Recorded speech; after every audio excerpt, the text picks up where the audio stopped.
It's time for our address by our chief guest, Director General of Police, Anjani Kumar Sir. Mr. Anjani Kumar is a highly accomplished Indian Police Service officer who currently serves as a Director General of Police of Telangana. He assumed this position in December 22, succeeding Mr. M. Mahendra Reddy. Mr. Kumar is a 1990 batch IPS officer of the Telangana cadre and has held several key positions during his illustrious career. He has experience handling law and order, counterintelligence, and anti-Naxal operations. He is an alumnus of Kirori College, Delhi University, and St. Xavier's, Patna. He's also received several prestigious awards, including the President's Police Medal for Distinguished Service at the Indian Police Medal and also Indian Police Medal for Meritorious Services. Mr. Anjani Kumar's exceptional leadership and administrative abilities have earned him a reputation as one of the most respected police officers in the country. If I may add one line, that in my career of promoting Indian arts and music, one officer who's absolutely promoted Indian classical music and brought harmony to the city is Sir. Thank you, sir. May we please welcome Director General of Police, Telangana, Anjani Kumar Sir. Thank you, sir. Thank you, Harini. Very good afternoon to all of you. I can see a lot of dullness. Very good afternoon to all of you. Yes, thank you. My dear colleague, Stephen Ravindra, Krishna, all my colleagues in Cyberabad Police, Cyberabad Security Council, all members, Dr. Gurunath Reddy garu, and all the invitees. It is indeed a great pleasure to be associated with this function and listen to all the interesting discussions. It shows that the subject of not just women's safety, but sustainable safety for everyone is really becoming the contemporary subject of the day. Friends, I would like to touch upon the issue of technology here, because it is this field which is affecting each one of us and in every way, including safety and security. If somebody asks you a question, which is the most populous country in the world, what will you say? Is there any doubt about it? Which one? Which is the most populous country in the world? India or China, okay. Well, but there is a new definition of country, that the most populous country in the world is Facebook. India has 1.4 billion, more or less same China, little less. Facebook has 2.4 billion. So Facebook defeats India and China by a big margin. Now, why I said this example here? Because the entire 1.4 billion population of India, they are not well connected. Their information is not available at one place. Their likes and dislikes, their hobbies is not known to everyone. But this country, Facebook, which has a membership of 2.4 billion, everything is available for the Facebook to see. What do they like? What do they don't like? What do they want to watch late in the evening? What do they want to watch at 12 o'clock daytime? Who are their friends? Not so on and so forth. Everything is available. This is technology. And this country is more united and more vulnerable also. Somebody said that, do you pay some money to Google or Facebook. No, no, it's free. How big misnomer it is. Nothing is free in this world. You are not a customer for Facebook or YouTube. You are a product for them. And by your likes and dislikes, every time you fine-tune your response to a situation, whether it is a video or something else, you are exposing yourself. You are making yourself better known to the companies which Facebook will be selling your data. You are a product. And when you are a product, then there are so many vulnerabilities associated with that. Technology definitely is the greatest happening thing in the modern world. It has made life safer, simpler, comfortable, and the entire gamut of medical technology. If I say Dr. Garu is here, I think real miracles is happening in the field of medical science because of technology. But it also brings along with it the other side of it. That is the criminality associated with technology. The definition of crime, how it has changed over a period of time. There was a time in the ancient medieval time when few people used to go and rob one person or few people. Robbery used to take place, or dacoity used to take place. The definition of dacoity as per IPC is that more than four people should assemble and commit a crime. And the victim may be one or two people.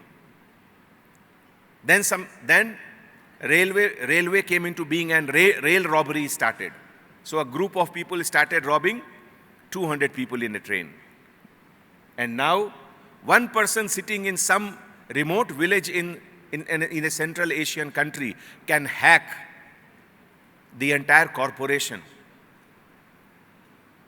Sony Corporation lost millions of data of their clients within 5 minutes. The All India Institute of Medical Science, Delhi, lost entire confidential data to an unknown people. Still, people are trying to know where it has gone and what is the limit of damage. So these are the other side of technology. I'll cite another example that this technology does not require a very effective, very learned man to handle the machine. No. The makers of Apple and Samsung, they are a technical expert, but the users are not. You and I are simple man, and these machines are so simple to use that anybody can use these machines, isn't it? 26 by 11. Does it ring a bell?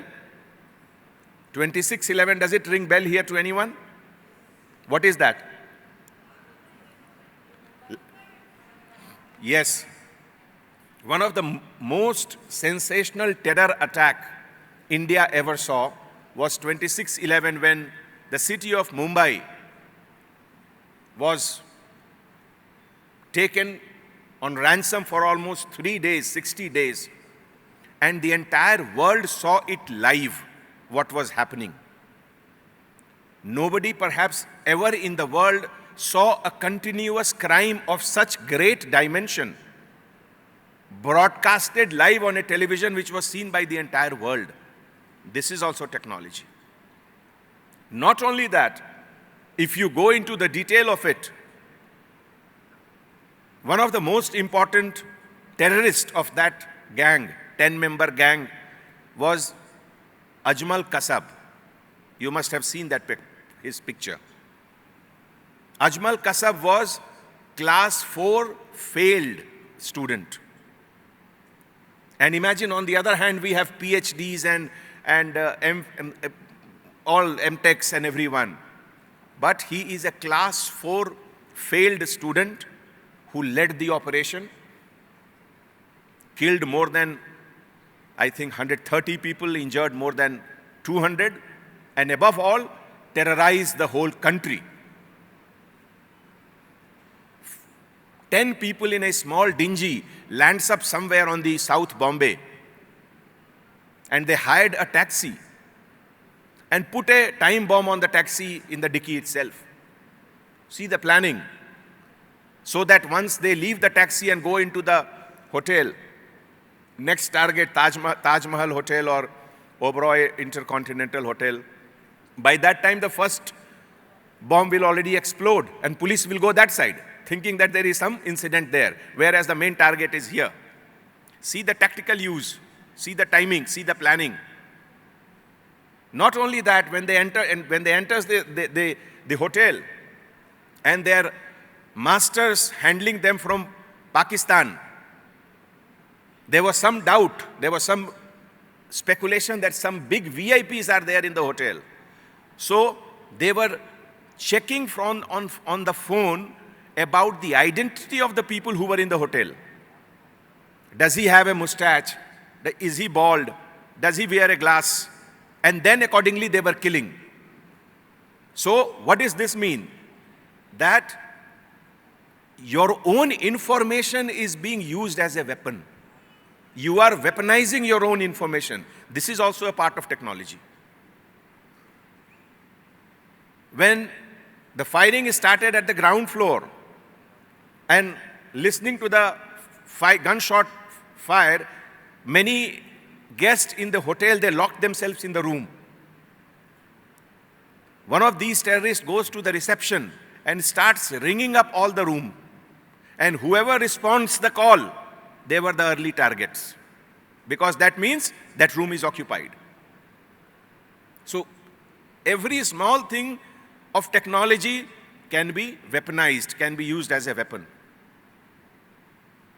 So what is the way out? Sustainable safety is the subject here. How do we sustain? Because we have to go ahead with technology. I'll give another parallel example. Every 3 seconds in the world, there is a takeoff or a landing of some plane or the other at some airport. Every 3rd second.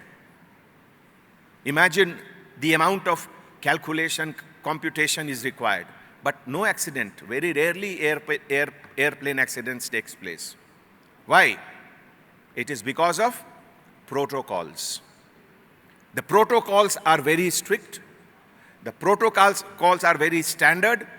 And there is a system of check and balance. Before every takeoff and landing, the pilot, the co-pilot, and the ATC, they have a series of checkpoints, more than 100.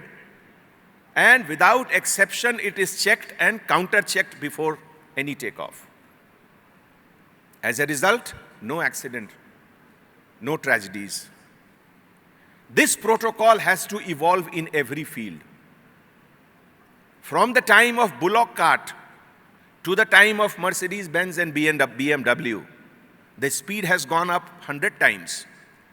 People drive at mind-boggling speed now, but still accidents are very less. Why?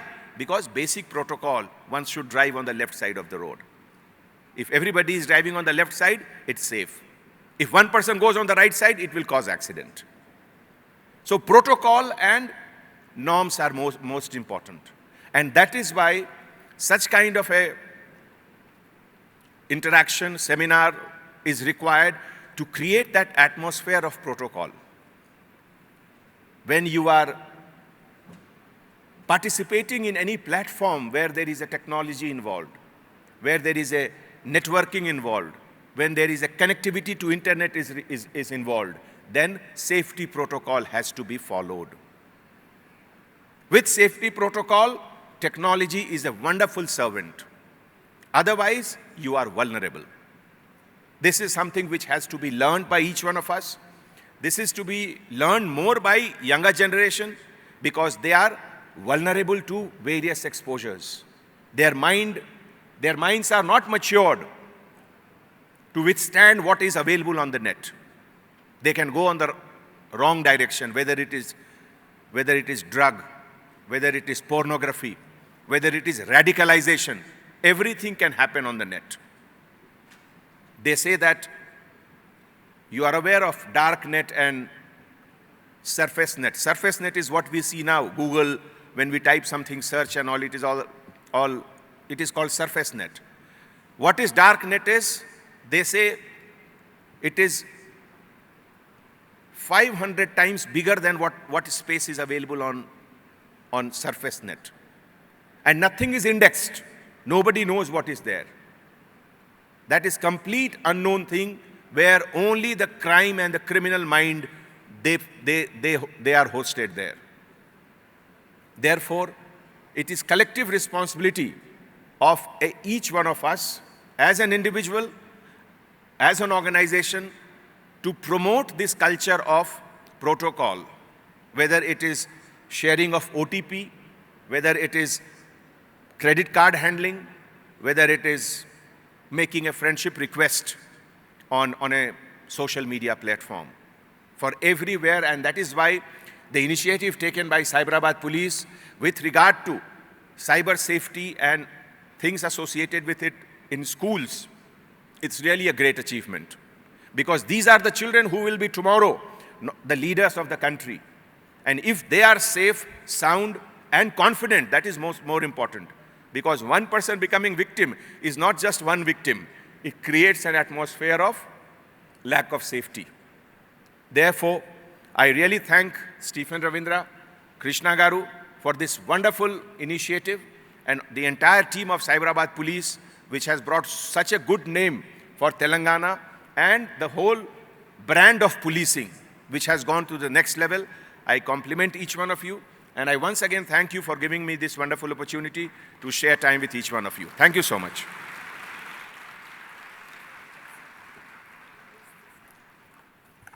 Thank you, sir, for your dynamism and the leadership. I'm sure the city is going to go, places and make it a better place to live.